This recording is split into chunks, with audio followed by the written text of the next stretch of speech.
Today's true life secrets are two, and it's all about trust and deception. But before we get into them, if you like true life stories and secrets, then do subscribe and hit the notification button to be notified whenever we post a new video. This is how they narrated their secrets.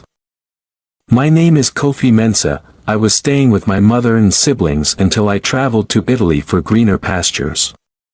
While in Italy, everything went well until I met this lady and we decided to get married. All my friends in Italy knew the lady and were aware that she was my fiance, and sooner than later we would get married. I called my mother in Ghana and discussed my marriage plans with her. She was elated, as it has been her wish to witness my marriage ceremony. I then told her that my woman and I would seek 1 week leave to come to Ghana for the necessary introductions and arrangements for a successful marriage ceremony. I discussed the plans with my lady, and when she agreed, we bought plane tickets and traveled to Ghana to meet my parents and her parents as well. When we arrived in Ghana, we visited my mother first. The moment my mother set eyes on her, her mood changed and asked me whether that was the lady I was worrying her that I wanted to marry. I replied and said yes, she was. She asked me this question 3 times and I answered yes. Then she said that, if that was the woman I wanted to marry, she had nothing to say, but I should call my father and introduce the lady to him as well.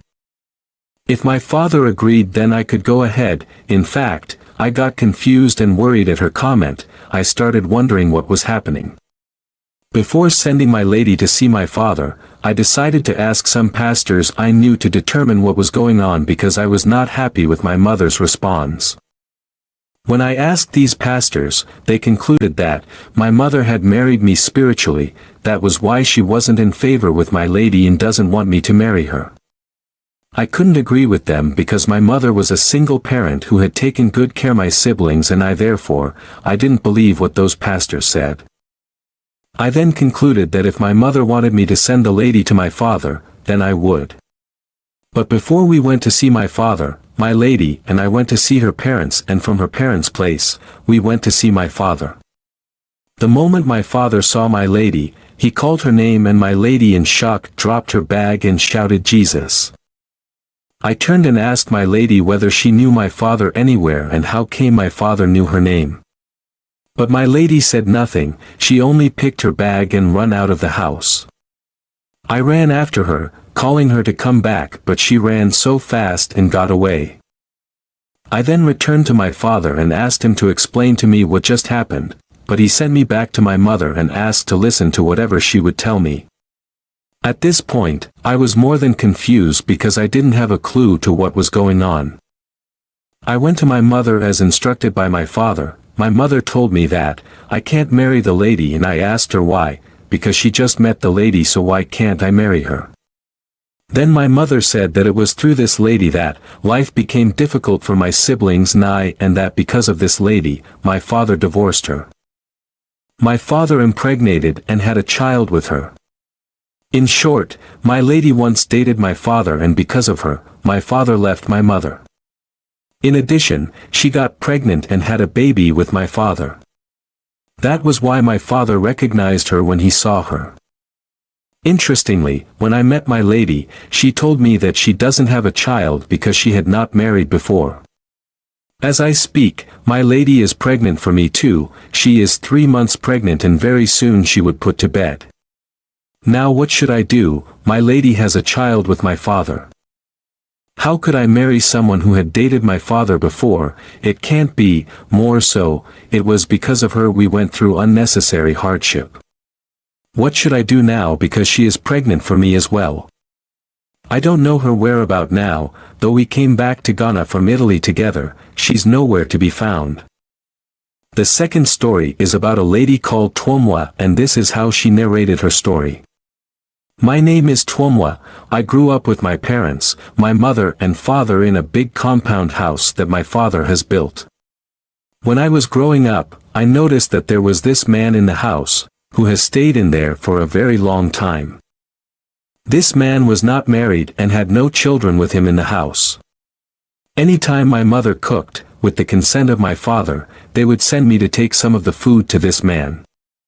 The day I would not send the man food, then he would be invited to come eat with us and all of us would sit at table and eat together as one family.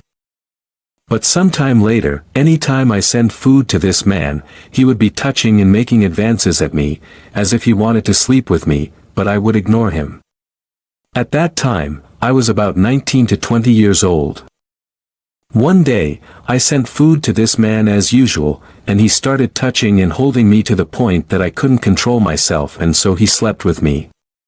The following month, I noticed that I was pregnant. I then told this man about it, and he told me not to tell anybody about it because he doesn't have a child anywhere. I kept it myself and never told anybody. My parents asked me, but I said nothing. This man told me that he doesn't have any child and so I shouldn't tell anybody that he impregnated me because he had something special for me when I put to bed. I also held on to this promise and never told a soul. In fact, sometimes, this man would be called to come and ask me, who impregnated me, and I would say nothing because he would be signaling me not to. I kept this to myself till the day I put to bed, but unfortunately, during these periods, my father got sick and later died. After the death of my father, my mother continued to ask me about the one who impregnated me, but I was still adamant.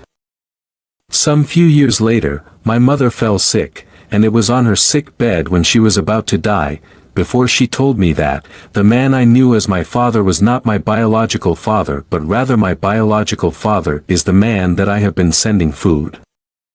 The man I now have a child with, my mother further added that, my father couldn't get her pregnant so, she secretly had an affair with this man and when she realized that she was pregnant, she gave the pregnancy to my father who had died. As it is now, the man who impregnated me and told me not to tell anybody is my biological father. Because my mother was able to tell me this secret, I also decided to tell her the identity of the father of my child but unfortunately, when I got to the hospital the next day, my mother was dead. Now I despise this man so much and any time I set eyes on him, I get annoyed even though he takes care of his child. But to think of the fact that my own father impregnated me, get me annoyed. What should I do now?